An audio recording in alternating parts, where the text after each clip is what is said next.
Welcome to the webinar, You Have Permission for a Second Opinion. Hi, I'm Robin Spoon, CEO and founder of Elevate Childhood Cancer Research and Advocacy. Elevate seeks to bring about change in the treatments available for children with cancer.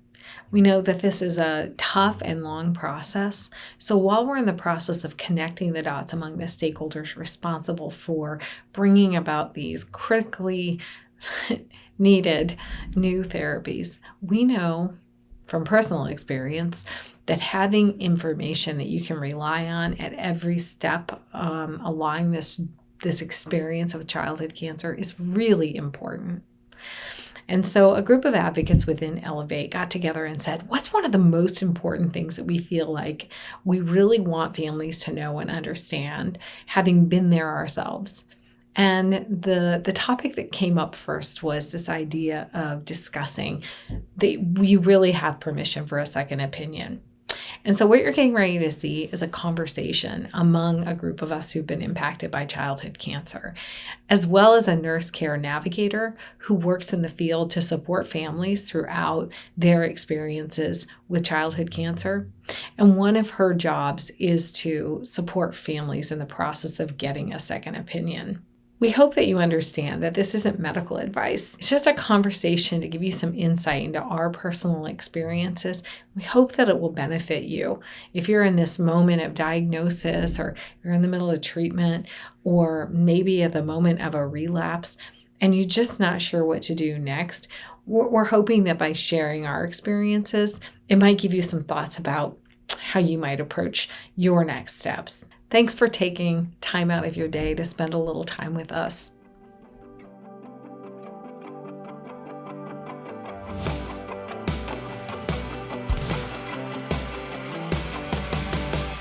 Hello, everybody, and welcome to our webinar on You Have Permission to Get a Second Opinion. I am Natalie, the committee leader for our rhabdo work group. Hi, my name is Jessica Messer. I am a cancer mom and an advocate. And I am Andrea Lutes. I am a pediatrics hematology oncology nurse coordinator / navigator, and I work at the University of Iowa Children's Hospital. Well, it's great to have everybody here. I don't know that I really said who I was. I'm Robin Spoon, CEO and founder of Elevate Childhood Cancer Research and Advocacy. I just want to jump right into this topic. The reason that this topic came about is that members of our advocacy community said that this was a really important topic for them to be able to share with other families whose children or young adults have been diagnosed with cancer, this idea of second opinions, and it seems to transcend really all childhood cancer types. And so we wanted to bring this as a first topic just because it was so relevant to so many different families. And I know that all three of us, those of us who are advocates here, have all been impacted by the need or the desire for a second opinion. So I want to just really kick things off immediately and hear directly from Jessica Messer, who is a mom who is going to talk about her personal story in seeking second opinions and why this topic is really important to her as well. Okay. Again, my name is Jessica Messer. My son Bennett, at the age of 16 months old, was diagnosed, with rhabdomyosarcoma in his orbit. He was diagnosed at a children's hospital in South Florida, and took some time to get a diagnosis, and we transferred back home about an hour and a half away to a sarcoma center. And his tumor, he started treatment initially, and his tumor was not responding to treatment. And the doctors were very concerned and were giving us they were losing hope very quickly within like a 3-week time period of his diagnosis. And so I kept hearing the words, we're speaking with experts, and we're talking to these people, and we're talking to experts. And so I felt the need that I wanted to speak to an expert myself. And I wanted my son to get treated by somebody who knows sarcoma like better than anyone else, or one of the best. So I started reaching out to hospitals, and I spoke with moms who, Robin was actually one of those moms who suggested Cincinnati Children's Hospital. And so we reached out, and our oncologist there told us to come to Cincinnati, and we relocated to Cincinnati for 6 months so he could get treatment there. Unfortunately, after 6 months, he relapsed. Or, I'm sorry, after 3 months, after his 6-month treatment, 3 months later, he relapsed and passed away in February of 2023. But I felt that he got the best care possible. And so to me, there were no regrets for treatment purposes because we were where we needed to be. We received the best care. We received the treatments that we needed. And I don't know if we would have, if I would have felt that way had we not reached out for a second opinion. Well, thanks so much for sharing that kind of overview. And obviously I remember those moments really well. I mean, I was definitely on the other end of a phone call. That's how I actually met Jessica initially, was during the process to seek a second opinion. And I think that's probably part of what's inspired this conversation today, is just what it was like for both of us in those early days to try to figure out what the best possible treatment was for our kids. So I'm going to hand the rest of this over to Natalie. She's actually going to serve as our kind of host and questioner for the day. And so Natalie, if you want to just take things over so we can start this conversation, that'd be awesome. Yeah, absolutely. Jessica, thank you so much for sharing Bennett's story. I wanted to thank Andrea for being here with us as well today. As we said earlier, she introduced herself as the nurse navigator at the University of Iowa Children's Stead Hospital. I met her through my child's cancer journey as well. And I just want to ask her if she can tell us a little bit more about her role and what is a nurse navigator, and do they exist everywhere, Andrea? Yeah, so my role is really unique, and I serve specifically as the solid tumor nurse navigator at the University of Iowa. Many hospitals have nurse navigators or nurse coordinators or clinical nurse specialists. There's lots of different names. And each hospital or even division within a hospital, that person could play a different role on the team. My role specifically, I meet families at the time of diagnosis, and work directly under our 3 solid tumor physicians at the University of Iowa. After diagnosis, I work with families to do all of their new diagnosis education.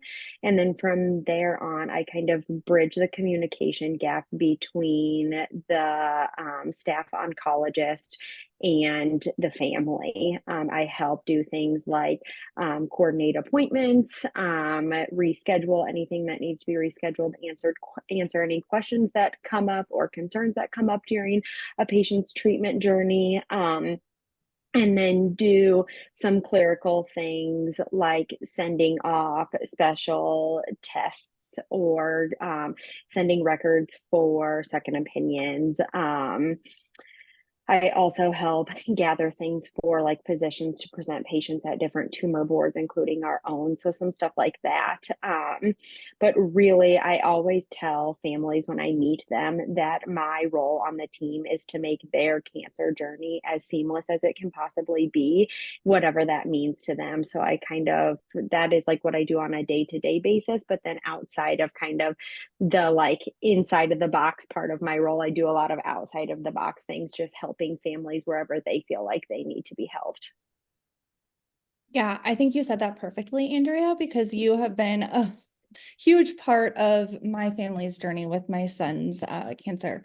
So going into that, Jess, did you happen to have somebody like Andrea to help you navigate things like second opinions or make things more comfortable that you could go to ask questions? When we first started out, we did not have that. We really just had our oncologist, and that was when we reached out to the hospital where he was treated, which was Cincinnati Children's. We did get a nurse navigator, and that was one of the huge sells for us, is that we loved having that service and that person that we could reach out to any time with any concern, and she was there for us, and it made our journey so much easier. So yeah, we did eventually have that. Yes. Good. That makes me very happy because yeah, it does make it a lot easier, doesn't it? It makes it feel a lot more comfortable, I think. Absolutely. I have a question for both Andrea and Jessica. So a lot of families are concerned and maybe even nervous that their primary oncologist or team will find out that they're going to seek a second opinion. I know myself felt that at one point. What do you have to say about that, or what are your thoughts or any advice or encouragement to somebody that would want to seek a second opinion but may feel a little like they're doing the wrong to their oncologist now? Jess, you can answer that first since we have you. Okay. I would say, at the end of the day, what do you feel like you are going to do best for your child? And a dear friend told me that, or asked me, what can you live with? What is something, if this journey doesn't go the way that we're hoping that it would go, what could you live with? And that's what I lived by. I knew that if I felt like I needed to reach out for a second opinion, then I needed to, if I felt that in my gut. And so I went with my gut. And even with relapse, I reached out for second opinions, even though I knew we were where we were supposed to be. I wanted to be 100% sure. And when he was first diagnosed, I did tell our oncologist and that we wanted a second opinion. She was all for it. She was very supportive, and I was thankful for that, because I was very nervous that she was going to get angry or upset and take offense. And I think that a good oncologist would not take offense. They want to do what's best for the child. Absolutely. What do you think, Andrea? Yeah, I would echo that. And I would say that working with a large group of oncologists, all of the oncologists that I currently work with feel that same way. And I think the majority of people in the pediatrics world feel that way. When your child is diagnosed with any chronic illness, but especially a chronic illness that is as scary as cancer, I think that there is this, most of the time, this common understanding of a parent needs to do what they need to do to make sure that they are getting the best care possible, but also that they trust the person that's caring for not only their child, but their entire family through that journey. And I would tell people that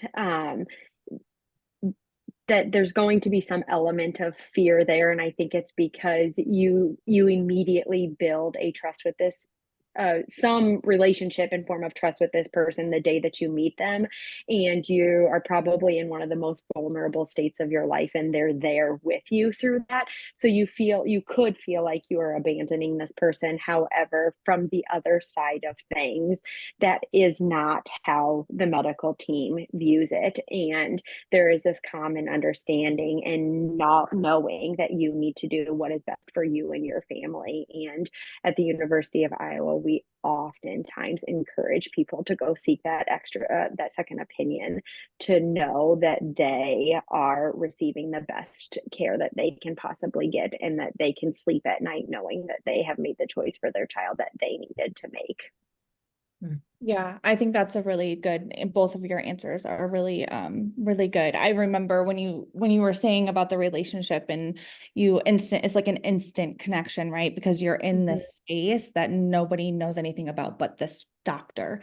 And when Sage was diagnosed, when they came around for rounds, Dr. David Gordon came in, and I looked at him and I immediately was like, "Will you be our doctor? Please, will you be our doctor?" And he said, "Yes, I will." And Yeah. it's like an instant it's a connection. So thank you for validating that as well, because it makes it a little bit harder as why we're doing this, right? So we heard that Jess had to describe her circumstances for getting a second opinion. What other kinds of circumstances do families often seek for like a second opinion? Yeah, so obviously there is, like in the instance of first at diagnosis, a family can seek a second opinion for a couple of reasons. One, just to like validate what their team is doing is the correct thing. But another reason could be if there is any type of unique situation in their child's cancer, they could be seeking a second opinion to figure out if there's something more available to that child. And then I think another reason that people seek second opinions is just because they know that there's a lot of choices out there and they want to make sure that they are making the right choice by being treated by the right team. And there is no wrong reason to seek a second opinion. People also seek second opinions for like treatment failure in the setting of relapse. And then if the institution that they're being treated at has no final options and families need to look into clinical trials, that's another thing that they may have to go seek second opinions for. Yes, I love that you mentioned clinical trials. Thank you. Jess, do you have anything to add to that? I don't think so. Like I said, I feel that within you as a parent, if you feel that your child is getting the best care possible, then stay where you're at. But if you don't feel that, if there is any question or any thought of, is there a better treatment, or is this what this hospital would do, reach out to that hospital, reach out for the second opinion, because you won't regret it. Yeah, I definitely agree with that as well. Moving on with all of that, essentially, Andrea, we understand that when you ask for a second opinion, it's not just as simple as like emailing or making that phone call and saying, hey, I need a second opinion, right? Tell us kind of how that process looks. Because I know for myself, and I'm sure Jess as well, and probably even Robin, I was really kind of shocked at how much has to go into a second opinion. Could you kind of walk us through that? Yeah, so there are different types of second opinions, and I think we're going to get into that a little later. But when somebody wants a second opinion, if it's a true second opinion where they're wanting to go travel to another institution and meet a new team and potentially seek treatment options at another institution, that generally has to happen in person. And in order for that to happen, most institutions will send a list of things that are needed from the medical chart. Some institutions will reach out to a hospital's medical records department and get all of that themselves. However, most will not, because the information that they need is so specific. It is easiest if it's sent directly by the oncology team.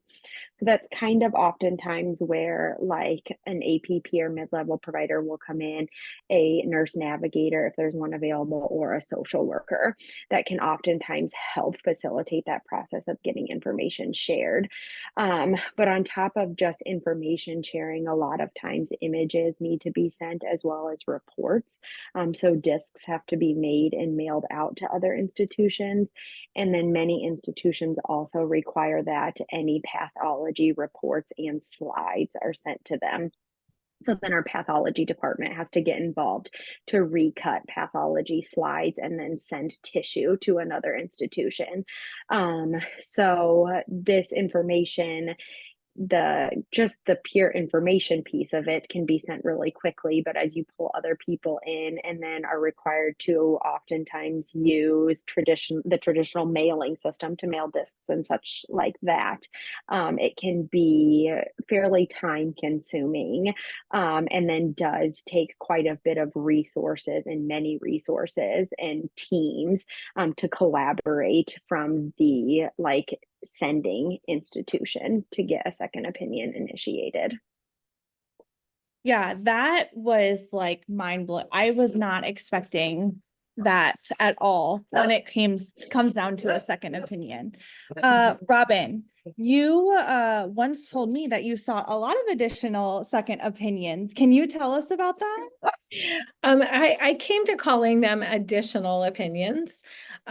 Because yeah, I definitely sought a lot of additional information. I think we sought second opinions. Well, first of all, from the get-go, we needed a second opinion because where Justin was originally diagnosed was in an adult ENT clinic, where they weren't going to be able to obviously treat him. So from the get-go, we had that. And at that point, there was a nurse in that system that literally handed me the physical CDs and imaging slides and things like that that we needed. We walked out the door with everything that they had copies of so that we'd be able to move quickly at the time of diagnosis, which I so appreciate. Like, I can't even believe that that happened. It was so helpful. And then the next time that we sought an additional opinion was just at relapse. So as Andrea said earlier, it really wasn't relapse. It was when Justin's tumor was refractory or it was not responding to treatment. So we went ahead and pulled in an additional medical second opinion. And that was pretty easy. It was just like I reached out to the nurse navigator at his children's hospital, which he was also treated at Cincy Children's. And they did a great job of getting the things that we needed where it needed to go. When things got kind of hairy for us, and this is like when Natalie said this was kind of mind-blowing, was when Justin really relapsed that second time and things were needing to happen really quickly. And I think as a desperate parent and also somebody seeking clinical trials, all of a sudden we wanted lots of options. And each one of these options wanted lots of things. And the mistake I made, which I'm sure Andrea will be like, oh my gosh, the poor people at Cincinnati Children's Hospital.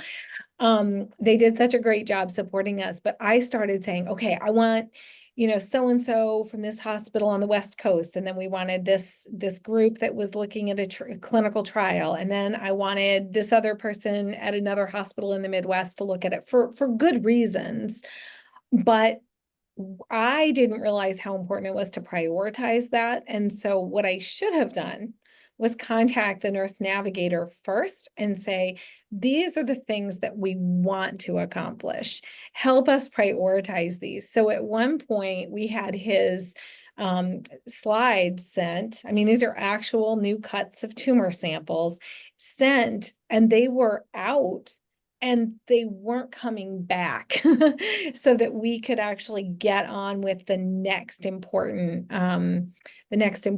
opportunity. So I think for me, looking back, the mistake I made was not realizing that I should have immediately gotten in touch with that point person to help coordinate that. And even if I had some strong ideas about where we wanted that information to go, and even though I'd talked to his team about it, really coordinating would have been a better idea because it resulted in me actually going to a hospital and picking up pathology slides and having to get special permission to fly with them so he'd be eligible for a clinical trial. And it would not have been necessary had I worked better with the hospital. And that's really on me. And I think this is another one of the reasons I think this topic is really important, is that those of us who are not in the hospital system, we don't realize. I had no idea that there's a limited number of slides available. There's a limited number of things. And so my opinion is, if I had to do it over again, I could have decreased my stress had I been a better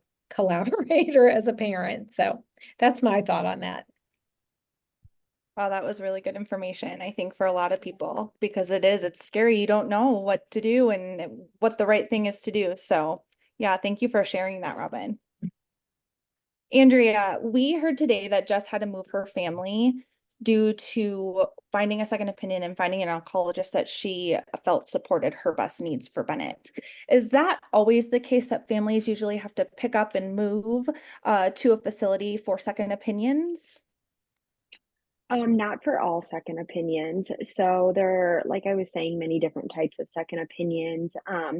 When looking at the world of seeking different options, there are things like, kind of physician to physician second opinions. There can be virtual second opinions. There can be in-person second opinions, and there can be, after an in-person second opinion, actually choosing to seek treatment elsewhere.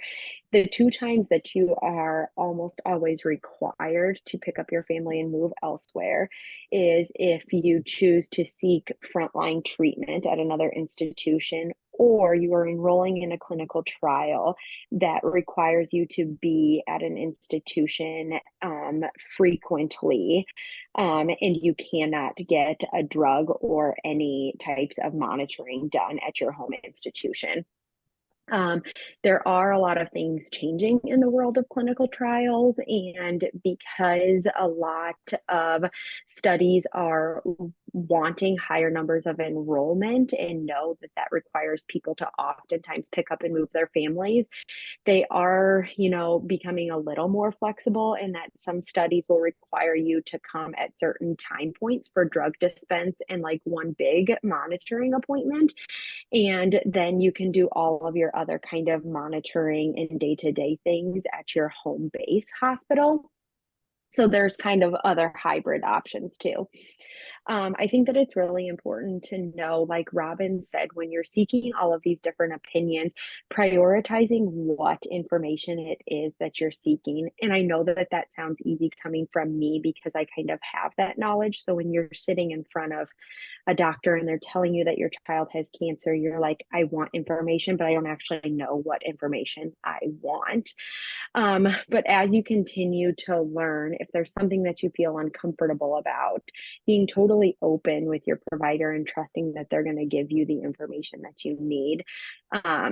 We've had parents come to us that say, is this the same treatment that would be offered at St. Jude? Is this the same treatment that would be offered at Mayo Clinic?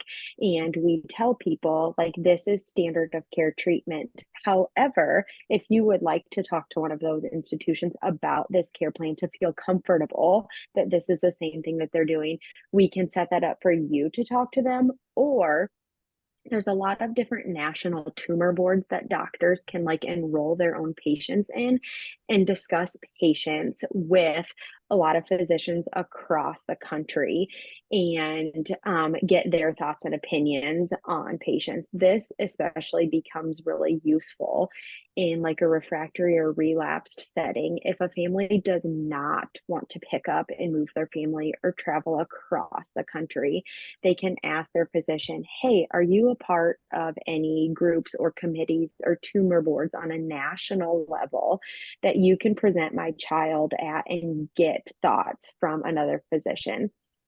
A lot of times when that happens, they get thoughts from physicians. And then, like, I know at the University of Iowa, we've gotten opinions from somebody at another institution outside of ours. And then that has made our physician say, I think you should actually go to this person and talk to them because they have some really good ideas that could potentially help your child, or they have some really exciting things in the works that maybe their institution can do for your child. So I think collaborating with your care team and really thinking of a second opinion as a partnership between you, your care team, and an outside institution is the best way to think about these things. Wow, that was really great. Keep going. Really great. No, yes. Thank And then I you. was just gonna say, if you don't want to pick up and move your family, you tell your care team that up front. But if you say, I'm willing to do anything, I'm willing to go anywhere, tell them that too, because they could say, hey, I have a colleague that I used to work with in Boston and they would love to see you. And I know that they have great ideas. But if you don't want to go to Boston, of course, I'm speaking from somebody sitting in Iowa, but you want to go to the Mayo Clinic, you can drive to the Mayo Clinic and back in one day. So there's also somebody great that could see you at the Mayo Clinic and you could have a conversation with them. So really using, like Robin said, that collaboration and that partnership piece and just being open with your provider about what you're seeking is so important, because that not only helps you build trust with your care team, but it also is getting you all of the information that you need in the end to make the best choices for you and your family. Yeah, I would agree with that completely. I just wanted to piggyback off you mentioned usually most of the times, the two times any you would travel or pick up and leave to move would be frontline treatment or clinical trials. When it comes down to a clinical trial, and I've asked this before, you might not have the answer, but why is it that, let's say Dr. Gordon can't do that same clinical trial that Dana-Farber has? Yeah. So, depending on the phase of the clinical trial, it also is dependent on if you have to travel there or not. But in phase 1 and phase 2 clinical trials, those medications are not FDA approved yet. So, when an outside institution is offering a clinical trial, it's because the bosses, for lack of a better term, or the funding individuals of that clinical trial have done all of the safety checks and training at that particular institution and have allowed those physicians specifically to prescribe that medication and administer that medication, knowing that they are trained to do so and monitor patients safely to give that medication. They can't open it up across every hospital in the country because then they don't have the bandwidth to monitor that every single hospital is administering that medication exactly how it needs to be done and monitoring the patients to make sure that they are remaining safe while taking those medications. Thank you. Very well explained. That was very well explained. Thank you. Hey, Natalie, yeah. can I go rogue for just a second? And this isn't something we spoke about that we were going to talk about, but we did travel for a phase 1 clinical trial. So we did move our family. We moved Justin and my husband and I to Seattle for a CAR T trial. And that was a phase 1 trial. And what my experience with that, just like on the patient side, is that Justin had to undergo enormous monitoring because the drug had not been approved yet. And I think we're planning on doing some follow-up webinar topics on clinical trials. So I don't want to go too deep into this, but that's the whole point of the phase 1 trial, is to really find out what the symptoms are. So in his case, they needed him there and they were monitoring him sometimes multiple times a day and then weekly after that. And that'll be different depending on the trial, but that's why we needed to be there for that. And I love what Andrea said about changing protocols for some of these trials. I mean, there's definitely some goal in some of the committees I've sat in to do what they call decentralizing some of these trials to make them more accessible. But until then, I love the description of explaining why we do have to travel sometimes. So thank you for letting me jump in. Yes, yes. Jess, do you have anything to add to that conversation? I just was going to say, so we decided to relocate and to travel for the second opinion and to relocate and stay there. We could have received the same treatment that Bennett got in Cincinnati here in Florida. But I would say, like, what really made the difference was the level of care. We had the nurse navigator, we had the oncologist that we saw weekly. We had so many resources, the Proton Center, everything was right there. And that was a big sell to us because we were like, we just felt that he was in the best hands possible, getting the best possible care. So that was our decision to relocate and to do that. But again, I don't regret it. Was it hard being away from home for that long? Absolutely. We stayed at the Ronald McDonald House. We lived in a small, tiny room. But it was the best thing that I feel we could have done. And I don't regret that. So again, with families, it doesn't always mean relocating, but having that assurance that your child is getting the best possible care is important and important to families. I don't want to be too repetitive on this, but I do have a question for you, Jess, to some families that are out there right now that feel like maybe they are in a position that they do need to pack up and go somewhere and stay for a while, right? What advice, challenges, anything that you can give them to guide them, or resources that would help them through this? Yes. So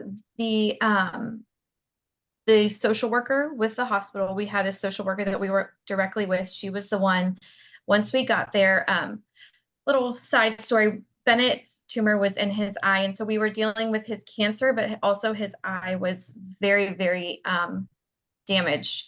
And so we were admitted to the hospital for that reason. And so we were able to get those resources and meet with our social worker.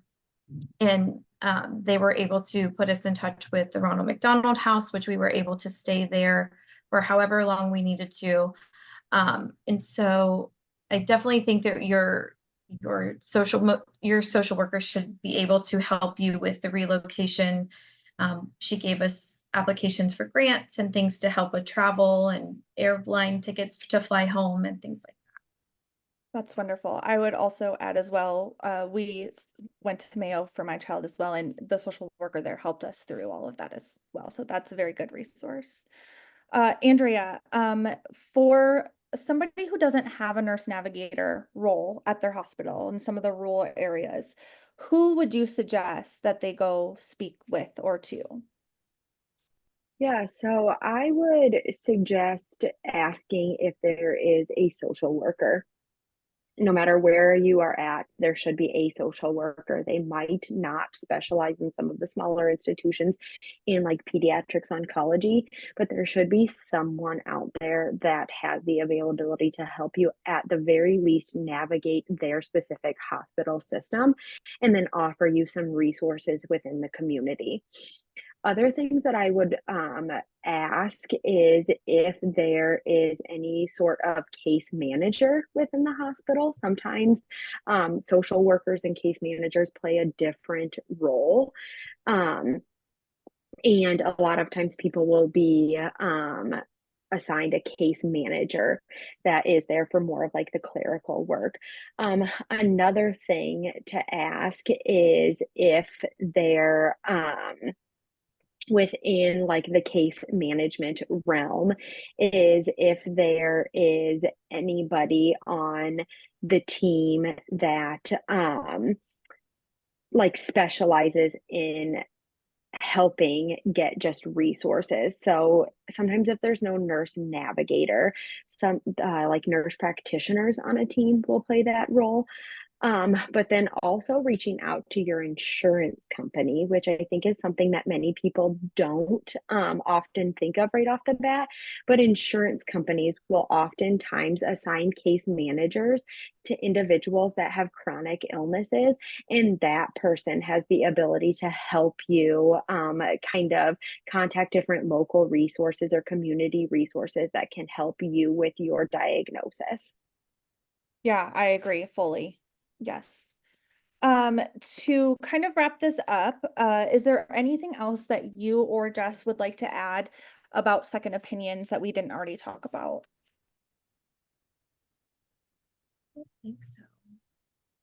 I don't think so. I think I will just end it with like reiterating that whether you have a really great relationship formed with your local provider up front or you do not, never hesitate to talk about that person.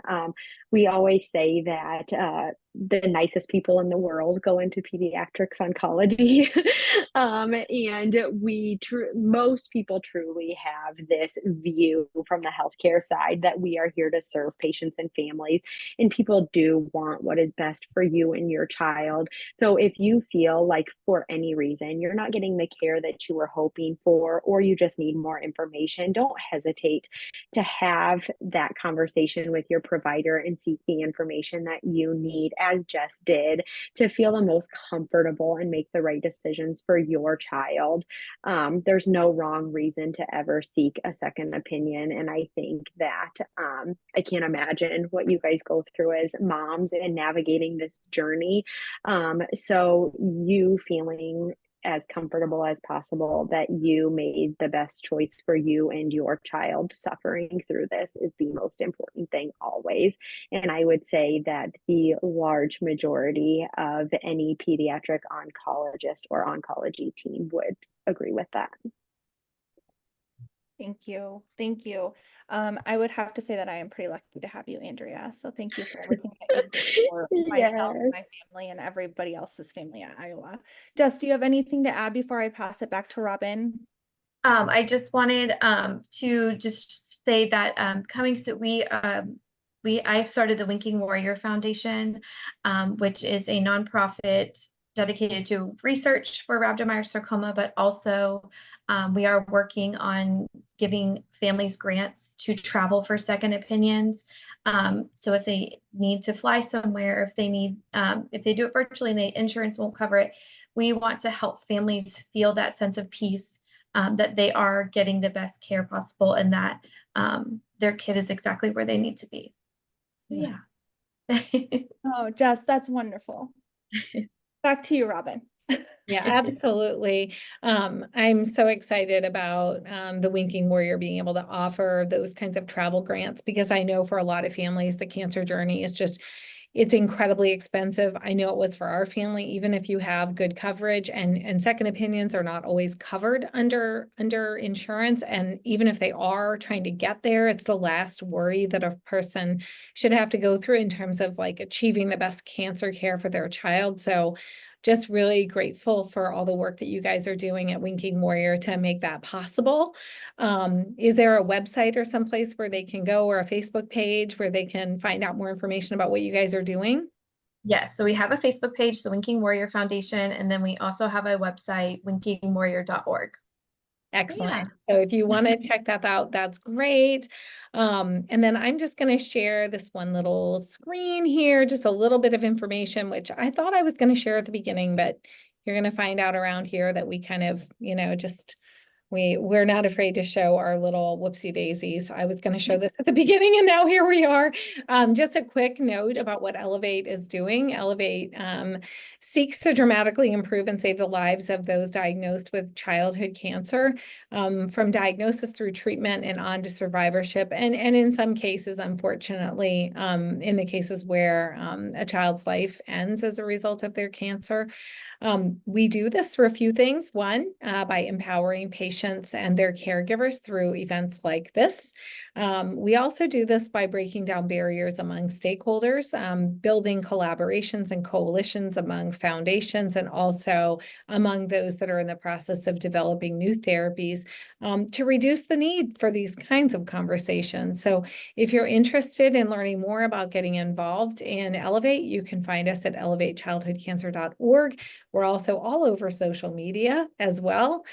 Feel free to join us there. We've got a lot of ways to get involved through specific cancer type work groups, fundraising, awareness, etc. And like the relationship today with Jess Messer and the Winking Warrior, partnering with a lot of other nonprofits that are doing work that we're not doing, since we can't all do all of it. So it's really great to be here together as a group. Unless there's anything else, then I would say that would conclude today's seminar. I'm so grateful to everybody coming together today to talk about this really important topic, and I'm hoping that it's going to be a good resource for others that may be seeking some of the same information.